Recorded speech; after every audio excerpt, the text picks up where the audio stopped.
가지고 고난에서 영광으로라고 하는 제목으로 우리가 말씀을 가지고 은혜 나누고 함께 기도하는 시간을 가지려고 합니다. 오늘 본문의 내용은 예수님의 삶을 아주 압축적으로 요약해서 말씀을 우리에게 소개해 주고 있습니다. 8절에 그가 아들이시면서도 하나님의 아들이신 예수님이 이 땅에 고난으로 순종을 배우셨고 온전하게 되셨은즉 자기에게 순종하는 모든 자에게 영원한 구원의 근원이 되시고, 구원의 근원이라는 것이 뭡니까? 모든 믿는 자에게 구원을 베푸시는 그런 존재가 됐다는 거죠. 구원을 나누어주는, 다시 말하면 하나님이지요. 10절에 하나님께 멜기세덱의 반차를 따른 대제사장이라 칭하심을 받으셨느니라. 멜기세덱은 혈통으로 말미암는 것이 아니고 창세기에 아브라함에게 축복한 그 멜기세덱 곧 하나님입니다. 예수님은 유다 지파지요. 근데 대제사장은 원래 어느 지파에서 나와야 되나요? 레위 지파예요. 그런데 유다 지파에 예수님이 태어나셨죠. 그러면 대제사장이 될 수 있는 그런 혈통이 아닙니다. 그런데도 예수님이 유다 지파이면서도 대제사장으로서, 대제사장은 뭡니까? 죄를 속하는 일을 하는 그런 사람이죠. 그런 일을 할 수 있는 것은 혈통적으로 이어지는 어떤 율법에 따른 대제사장이 아니라 하나님으로부터 직접 임하는 그런 구원의 근원이 되셨다는 거예요. 그렇다면 우리가 예수님을 믿는 믿음의 삶을 사는 사람들이죠. 그렇다면 우리의 신앙과 삶의 기준은 예수님이 되어야 됩니다. 그런데 안타까운 것은 예수님이 기준인데 불구하고 예수님을 알려고 하지 않고 자꾸 사람이 기준이 되려고 하는 경향이 많은 것 같아요. 특히 이단들 보면 교주가 기준이고 자기가 따르는 리더가 기준이고, 어떤 분들은 신학자 중에 유명한 사람이 마치 신앙의 기준인 것처럼 그렇게 자부심을 가지고 살아가는 그런 사람들도 없지 않아 있습니다. 다시 말씀드리지만 우리 예수 믿는 사람들, 예수 매니아들은 예수님의 삶을 우리가 본받고 따라가는 그런 삶이 되어야 됩니다. 그런데 이 예수님의 삶은 어떤 삶이냐? 처음에는 고난으로 시작했어요. 그죠? 고난으로 순종함을 배워서 고난으로 시작했지만 끝은 뭐로 끝나나요? 영광으로 끝을 맺습니다. 모든 믿는 자에게 구원의 근원이시고 하나님께 세상의 기준이 아닌 멜기세덱의 반차라고 하는 것은 계통, 계열 그런 뜻입니다. 그런 라인을 따라서 대제사장이 칭함을 받게 하셨다. 그런 말씀을 합니다. 그렇다면 우리도 예수님의 발자취를 따라가면 처음에는 고난이 찾아오고 어려움이 찾아오겠지만 그 끝은 영광스러운 하나님의 은혜로 끝을 맺을 수가 있습니다. 오늘날 코로나19로 전 세계가 신음하고 고통하고 있습니다. 우리 생전에 이런 세계적인 팬데믹이라고 하는 대유행을 일찍이 경험하지 못한 그런 일들을 우리 당대에서 역사책에 흑사병 이런 거는 봤지만 당대에 이런 일을 경험하고 있는 것은 정말 마음이 아픈 그런 일입니다. 그러나 우리 믿는 사람들은요, 코로나19든지 경제적인 위기든지 건강의 위기든지 하여튼 여러 가지 그런 상황 속에서도 하나님의 뜻을 이루어가서 결국은 하나님의 은혜와 영광과 하나님이 기뻐하시는 그런 삶을 살 수가 있다는 것입니다. 그렇다면 오늘 본문에 나와 있는 예수님의 삶을 간단하게 요약하고 있는데 고난으로 시작해서 영광까지 몇 단계가 있습니다. 네 단계가 있는데 그 네 단계의 여정을 우리의 삶 속에서도 모양과 모습은 조금씩 다를 수 있지만 그런 단계를 거쳐야 예배 없이 누구든지 이 단계를 거쳐야 하나님이 예비하시는 영광을 경험할 수가 있습니다. 그 단계를 우리가 하나씩 생각해 보면서 오늘 함께 기도할 때 하나님, 내가 지금 1단계에 와 있습니까? 2단계에 와 있습니까? 나에게 지금 어떤 단계에 있습니까? 여러분 점검해 보시고 그것을 위해 기도하시고 또 우리 자신뿐만 아니라 이 시대를 살아가는 우리 그리스도인들 그리고 교회들 우리 믿는 자들이 코로나19 속에서도 하나님의 영광을 경험할 수 있는 그런 하나님의 은혜를 우리가 함께 기도하는 시간 갖도록 하겠습니다. 먼저 1단계가 뭐냐면 자 8절 다시 한번 보면 그가 아들이시면서도 하나님의 아들이에요. 아들이시면서도라고 하는 의미는 아들이면 굳이 이런 거 안 해도 되는데 굳이 이렇게 안 살아도 되는데 그런 의미가 담겨져 있습니다. 아들인데도 어떻게 살았냐? 첫 단계가 뭐냐면 고난입니다. 고난. 네. 어떤 분들은 그렇게 얘기합니다. 목사님 고난 안 받고 살 수는 없나요? 예, 그랬으면 참 좋지요. 그런데요, 고난은 필수예요. 고난은 벗어날 수가 없는 거예요. 불교에서도 하나님을 모르는 다른 종교에서도 고해의 바다, 고난의 바다다. 인생은 그렇게 얘기하잖아요. 왜 고난은 필수냐 하면 우리가 죄인으로서 죄된 세상을 살기 때문에 어쩔 수 없이 고난은 감당을 해야 되는 거예요. 아무리 죄 사함을 받았다고 해도 하나님을 믿는 믿음의 자녀라고 해도 우리가 살고 있는 이 세상은 여전히 죄악이 있고 마귀가 주인 노릇하고 있는 그런 세상이기 때문에 빛과 어둠은 항상 갈등하고 충돌이 일어나게 마련입니다. 물과 기름은 섞일 수 없는 그런 층이 생기게 마련입니다.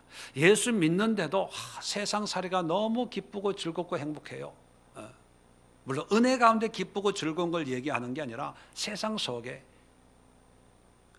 너무 행복해요. 그렇게 얘기하는 것은 한 번 더 살펴봐야 됩니다. 우리가 믿음을 가지고 하나님의 사명을 가지고 구원을 향해서 걸어가는 이 세상은요, 늘 공격이 있고 도전이 있고 갈등이 있습니다. 그래서 우리는 보통 이것을 영적 전쟁이다 그렇게 표현합니다. 고난이 있으니까 전쟁인 거예요. 따라서 믿음 생활하는데 문제 생기는 것과 이상한 거예요? 자연스러운 거예요? 네, 자연스러운 거예요. 그래서 베드로 사도도 베드로전서 4장 12절 이하에 이렇게 말씀하고 있습니다. 사랑하는 자들아, 너희를 연단하려고 오는 불시험을 이상한 일 당하는 것 같이 이상히 여기지 말고, 이상하게 여기지 말래요. 13절에 오히려 너희가 그리스도의 고난에 참여하는 것으로 즐거워하라, 기뻐하래요. 참 이해가 안 되고 쉽게 그렇게 되지 않지만 고난이 오면 즐거워하래요. 왜 즐거워해야 되냐? 계속해서 이는 그의 영광을 나타내실 때에 너희로 즐거워하고 기뻐하게 하려 함이라. 너희가 그리스도의 이름으로 치욕을 당하면 복 있는 자로다. 예수님으로 말미암아, 우리의 욕심으로 말미암는 것이 아니라 믿음으로 고난을 당하면 오히려 영광이다 이렇게 표현하고 있습니다. 여러분 영광 받고 싶으시죠? 그럼 뭐를 받아야 된다? 고난을 받아야 돼요. 물론 어거지로 고난을 받으라는 얘기가 아닙니다. 믿음으로 살아가는데 자연적으로 부딪히는 그런 삶의 크고 작은 문제들을 왜 나에게 이런 일이 생겼을까? 왜 나만 힘들까? 그렇게 생각하지 말고 이상하게 생각하지 말라는 거예요. 왜요? 하나님의 아들이신 예수님도 고난을 받으셨거든요. 그런데 죄 없는 분도 고난 받았는데 이 속에 죄악 덩어리잖아요. 욕심, 탐욕, 음욕, 정욕, 뭐 별의별 게 다 있는 죄악의 백화점 같은 내가 하나님의 은혜로 구원의 은혜를 누리고 살지만 여전히 이 세상 가운데 살고 있다는 그 사실 하나만 가지고도 고난이 오는 것은 이상한 게 아니구나. 그걸 깨닫고 그 고난을 어떻게 이용하고 사용해야 될까? 두 번째 단계가 나옵니다. 자, 고난으로 순종함을 배워. 두 번째 단계가 순종의 단계입니다. 순종의 단계. 고난으로 순종을 배웠다. 물론 예수님은 뭐 배워서 깨닫는 분은 아니지요. 근데 예수님의 삶을 우리 믿는 자들에게 교훈으로 삼기 위해서 예수님도 고난을 통해서 순종을 배웠대요. 그러면 이 순종은 어떤 순종일까요?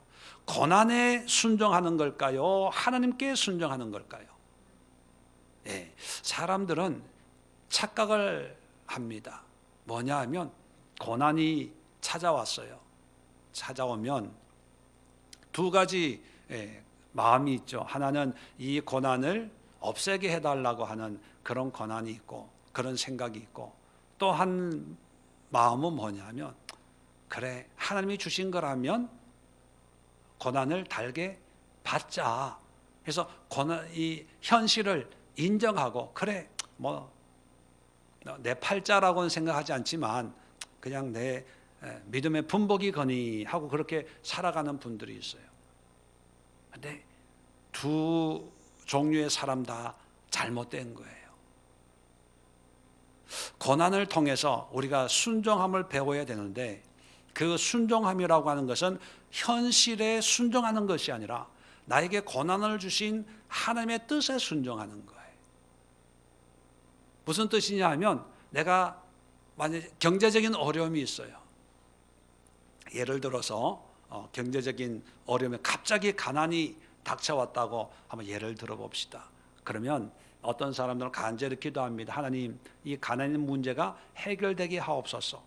돈 문제가 속히 해결되게 하옵소서. 그렇게 기도하는 분이 있고, 또 어떤 분은 기도하다가 금방 응답이 없으니까 그 다음에 이렇게 생각하는 거예요. 하나님이 이런 경제적인 어려움을 통해서 나를 연단하려고 이런 어려움을 주셨나 보다. 그러면 그냥 좀 어렵지만 가난하게 궁핍하게 그냥 현실을 받아들이고 살자. 그래, 나는 가난해. 언제 해결해 주실지는 모르지만 그냥 경제적인 어려움을 짊어지고 가야지. 그렇게 이제 마음의 정리가 되는 거예요. 그런데 하나님이 원하시는 순종이라고 하는 것은 가난의 어떤 문제에 순종해서 그것을 내가 받아들이고 거기에 적응하고 그런 환경 속에 살아가는 그런 삶을 얘기하는 게 아니라, 가난한 환경 속에서도 하나님께 순종하는 거예요. 가난하지만 오늘 예를 들어서 오늘 저녁 엘리야의 그 사르밧 과부 이야기처럼 오늘 하루 먹고 죽을 것밖에 없어요. 그런데 하나님이 감동을 주셔서 선지자를 대접하래요. 그게 쉽습니까?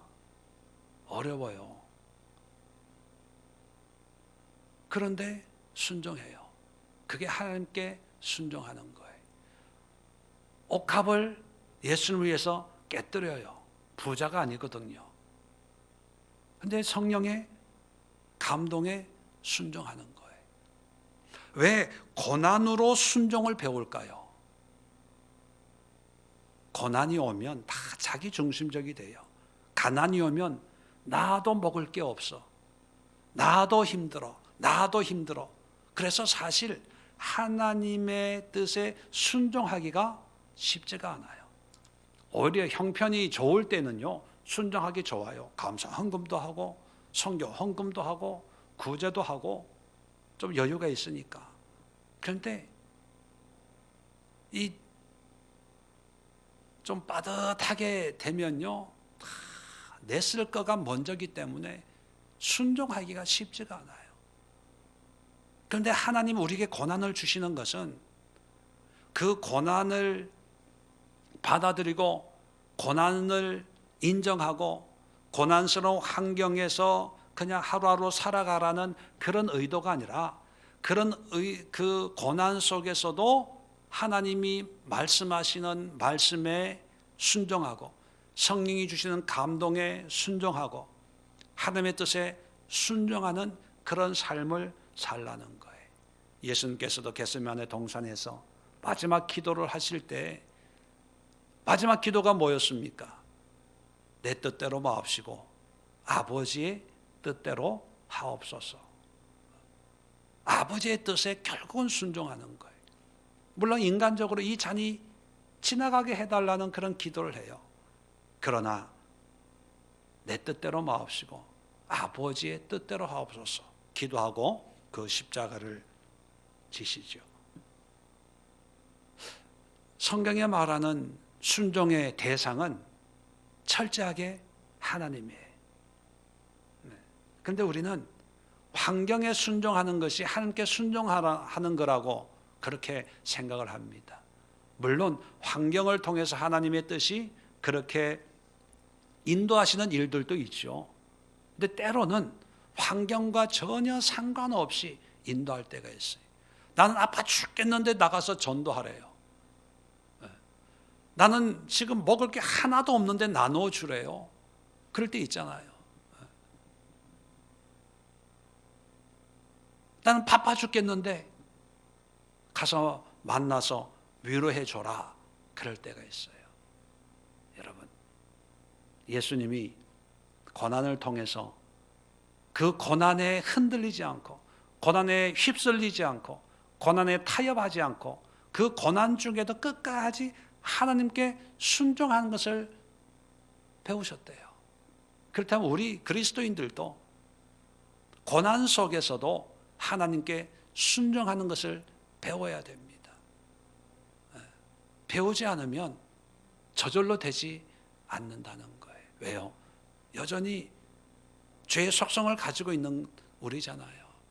안 배우면 입으로는 예수님을 얘기하지만 삶은 여전히 세상적으로 내가 급한 대로, 내가 바쁜 대로, 내가 필요한 대로 예수님을 이용하려고 하는 그런 속성이 우리에게 있기 때문에 두 번째 단계가 뭐냐 하면 그냥 순종을 배우는 것이 아니라 고난 속에서 순종을 배워야 된다는 거예요.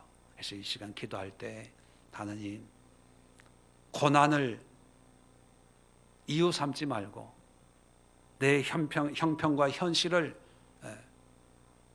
핑계 삼지 말고 하나님의 뜻에 순종하는 그런 믿음의 삶이 되게 하옵소서. 우리 함께 기도하는 시간 갖도록 하겠습니다.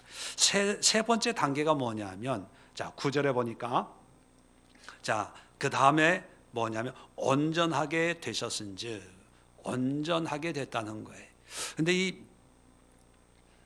온전하다는 이 번역이 좀 설명이 필요한 단어입니다. 우리가 온전하다 하면 어떤 이미지를 가지냐면, 완전하게 됐다, 완벽하게 됐다.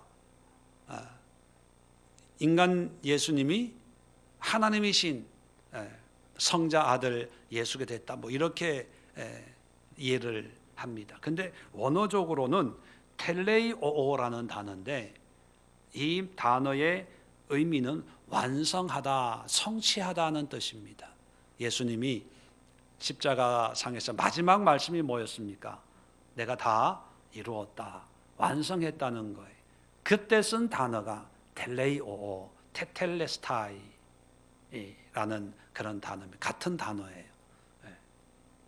완성했다는 것은요, 쉽게 표현하면 사명을 감당했다는 거예요. 이루었다는 거예요. 내가 완벽한 어떤 변화를 이룬 것이 아니라 하나님이 나에게 주신 그 사명 또는 뜻을 내가 이루어 드리는 거예요. 우리는 그런 생각을 합니다. 어떤 분 만나서 상담하다 보면, 목사님, 예수 믿어도 사람은 안 바뀌는 것 같아요. 그래요. 바탕은 안 바뀌는 것 같아요. 그렇게 얘기하는 분들이 있습니다. 하나님이 바꾸시면 하나님이 불가능한 일이 뭐가 있겠어요? 다 새 사람 되고 새로운 성품을 소유할 수 있죠. 그런데 하나님이 그렇게 역사하지 않는 것뿐이지요. 그러면 왜 하나님은 성령 받고 은혜 받고 믿음을 가지고 있는데 왜 완전한 삶으로 안 바꿀까? 왜 안 바꾸실까요? 여러분, 하나님은, 물론 제가 하나님이 아니기 때문에 하나님에 대해서 단언적으로 하나님은 이런 분이다 라고 말씀하는 것은 아마 굉장히 위험한 발상일 수 있습니다. 그러나 성경을 통해서 보면 한 사람도 완벽한 사람으로 바꾸어서 쓰는 사람이 없더라고요. 아브라함도 그랬고 모세도 그랬고 다윗도 그랬고 한 사람 완벽한 사람이 없어요. 하나님은 말씀만 해도 다 바꾸는데, 김재현 목사야 완벽해져라, 완전해질지어다, 그러면 완전해져요. 그죠? 믿으시면 아멘. 그런데 하나님은 저에게만 그렇게 역사하는 것이 아니라 모든 성경에 나오는 믿음의 위인들 보면 다 똑같아요. 다 결정투성이에요. 왜 그렇게 역사하실까? 제가 곰곰이 생각을 해보면서 제가 얻은 결론은 뭐냐면요, 하나님은 우리가 완벽한 삶을 사는 게 아니라 하나님의 뜻을 이루는 삶을 살기를 원하시는 거예요. 이게 어떤 차이가 있냐면, 완벽한 삶이면 말 그대로 부족함이 없는 거예요. 결점이 없는 거죠. 그런데 완벽한 삶이 아니라 오늘 성경에 나오는 온전한 삶, 하나님의 뜻을 이루는 삶이라고 하는 것은 뭐냐면, 다른 거는 부족해요. 다른 거에는 좀 모자라요. 근데 하나님이 하라고 한 그 일에는 온 힘을 다하는 거예요. 그러니까 하나님의 뜻을 이루는 데에는 완전함을 추구하는 99.99%의 노력이 있지만, 완벽함이 있지만, 그런데 다른 면에는 허점투성인 거예요. 그래서 하나님의 일을 하는 걸 보면 참 열심히야, 괜찮은 사람이야, 그러다가 왜 다른 뒷면을 보면 허당이구나, 별거 아니구나, 그렇게 느껴질 수가 있다는 거예요. 예수님도 고난을 통해서 순종을 배워서 퍼펙트한 인간이 된 것이 아니라 텔로스라는 단어는 목적이에요. 목적을 이룬다, 그래서 성취한다, 달성한다, 이룬다, 그런 뜻이거든요. 그러니까 예수님도 고난을 통해서 하나님의 뜻에 순종하는 걸 배워가지고 하나님이 너는 여기까지 이렇게 살아야 돼라고 하는 그 목표를 지정한 그 목표점에 도달했다는 거예요. 자, 그러면 그 하나님이 세운 목표에는 도달했다는 그 얘기는 다른 면에서는 완전하다는 거예요? 불완전하다는 거예요? 예, 불완전하다는 거예요. 자, 그러면 예수님의 불완전함, 인간적인 면에서 뭐가 있을까요? 가정적으로 장남인데도 가족을 돌보지 않고 요절하잖아요. 이게 친척들 보면 좋은 아들이라 그러겠어요? 좋은 형, 오빠라 그러겠어요? 아니면 저는 나이 30 돼가지고 장가도 안 가고 이 동네 저 동네 떠돌이 생활하다가 이단이라고 지목이 돼가지고 감옥에 가더니만 사형 선고를 받았는데 십자가형을 받았어요.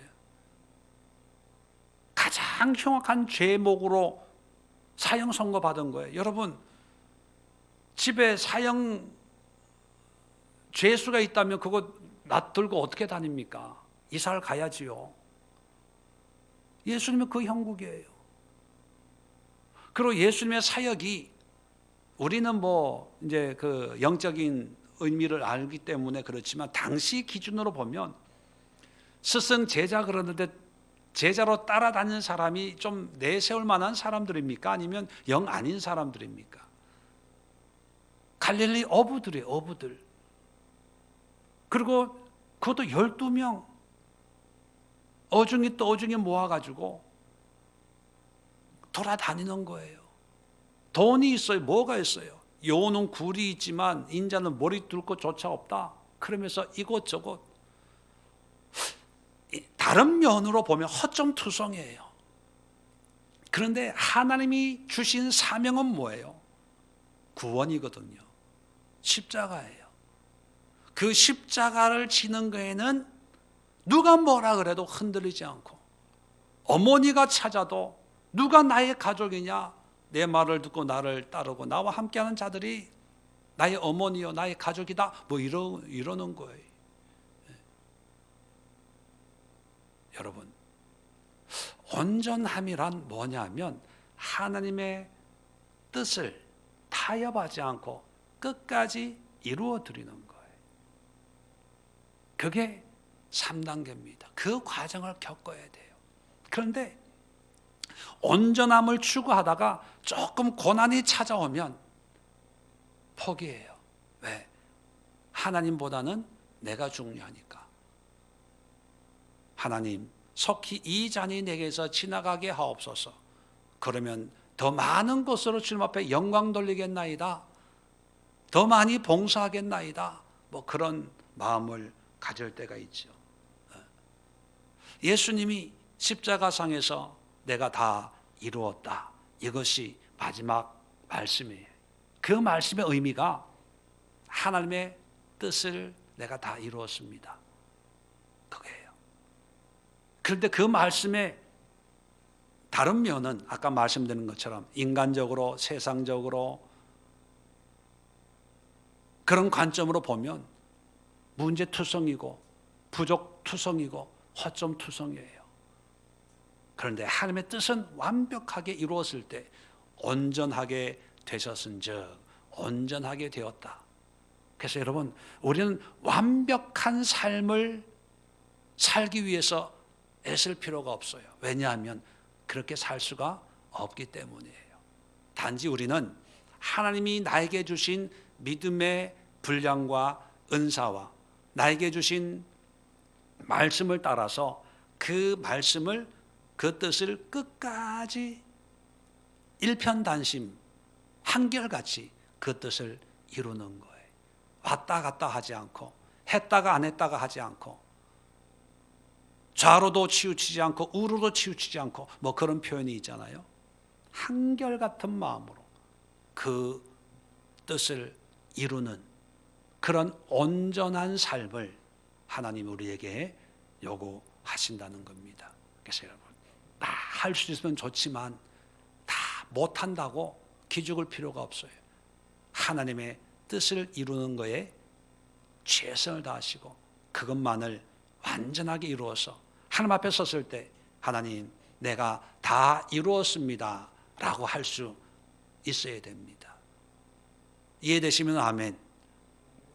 자, 이렇게 될 때 그때서야 하나님이 구원의, 영원한 구원의 근원이 되게 하시고 멜기세덱의 반차를 따른 대제사장이라 칭하심을 받으셨느니라, 이런 영광을 누리게 됩니다. 우리의 신앙도 마찬가지입니다. 우리는 응답받고 싶어 하지요.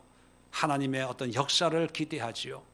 자, 그런 하나님의 은혜를 구하기 전에 하나님이 우리에게 원하시는 어떤 믿음의 여정, 삶의 여정, 신앙의 여정이 있어요. 그것을 우리가 1단계는 고난의 단계, 고난을 받아야 돼요. 물론 이 고난이라고 하는 것이 꼭 큰 문제나 어려움 이런 것만이 고난이 아니라 믿음을 위해서 세상과 타협하지 않고 손해보고 또 피곤하고 바쁘고 분주하지만 하나님을 위해서 구별된 시간과 구별된 장소와 구별된 예배를 드리기 위한 여러 가지 어려움 모든 게 포함이 되는 거예요. 믿음을 가지고 세상을 사는데 필연적으로 따르는 이런 고난의 어려움의 힘듦의 때로는 손해의 이런 단계를 반드시 겪어야 됩니다. 이걸 겪지 않고 불로소득처럼 하나님의 구원을 얻으려고 하고 하나님의 은혜를 누리려고 하면 문제가 크게 되는 거죠. 믿음의 대가 지불이 반드시 있어야 됩니다. 믿음의 세상과 싸우는 그런 영적인 전쟁이 반드시 있어야 됩니다. 그래서 기도하실 때 하나님 영적인 전쟁을 게을리하지 말게 하옵소서. 어떤 고난도 어떤 어려움도 믿음으로 임하는 그런 영적인 전쟁을 능히 매일 매 순간 싸워 나가는 그런 삶이 신앙이 될 수 있도록 위해서 기도하시고, 두 번째 단계는 뭐라고요? 순종의 단계. 마귀가 고난을 주어서 우리의 관심을 고난으로 빼앗아 갈 때 자칫 하나님의 뜻을 잊어먹을 때가 있어요. 언제가 말씀드렸죠. 흉년이 오면 곡식과 양식은 반드시 구별할 줄 알아야 된다고요. 흉년에 먹을 것이 없다고 양식까지 다 먹어버리면 안 되는 거예요. 아무리 배고파도 다음 해에 씨를 뿌릴 곡식은 건드려서는 안 되고 양식을 우리가 조금씩 구별해서 먹어야 되는데, 급한 사람들은요 이것저것 다 급하니까 다 먹어치워요. 내가 힘드니까. 그러고 나서 하나님 앞에 울고 불고 하나님 먹을 게 없어요, 뿌릴 게 없어요, 그러는 거죠. 고난을 통해서 순종을 배워야 됩니다. 내가 아무리 힘들어도 하나님의 일을 해야 되고 하나님의 것을 해야 되고 하나님의 기뻐하시는 것을 할 수 있는 그런 믿음과 신앙이 될 수 있도록 우리가 기도하시고, 세 번째는 그런 걸 통해서 하나님의 뜻을 온전히 이루는 온전함의 단계로 넘어갈 수 있도록. 그래서 나의 달려갈 길 다 달리고 믿음을 지켰으니 라고 하는 바울의 고백처럼 하나님의 사명을 감당하는 그런 믿음이 되게 하옵소서. 코로나19로 온 세상이 힘들지만 그래도 우리 교회가, 우리 믿는 사람들이 받은 사명, 복음 전도, 기도, 예배, 섬김의 일에 게을리하지 않도록 하나님 온전한 삶으로 인도해 달라고 우리가 기도합시다. 이런 세 단계가 이루어질 때 영광스러운 하나님의 은혜가 임한다는 것을 믿으시고 우리 합심해서 함께 기도하시고, 또 기도할 때 이 시대를 살아가는 우리 그리스도인들을 위해서 기도하시고, 또 한국교회를 위해 기도하시고, 또 우리 예수교회와 우리 예수교회를 섬기는 성도님들에게도 지금 여러 가지 고난이 있지만 이 고난을 통해서 하나님의 영광을 맛볼 수 있는, 하나님의 놀라운 은혜를 맛볼 수 있는 그런 기회가 되는 전화 위복의 시기가 될 수 있도록 함께 기도하는 시간 갖도록 하겠습니다. 자리 정돈하시고 오늘 말씀에 감동을 받고 이 말씀으로 함께 기도하도록 하겠습니다. 제가 먼저 잠시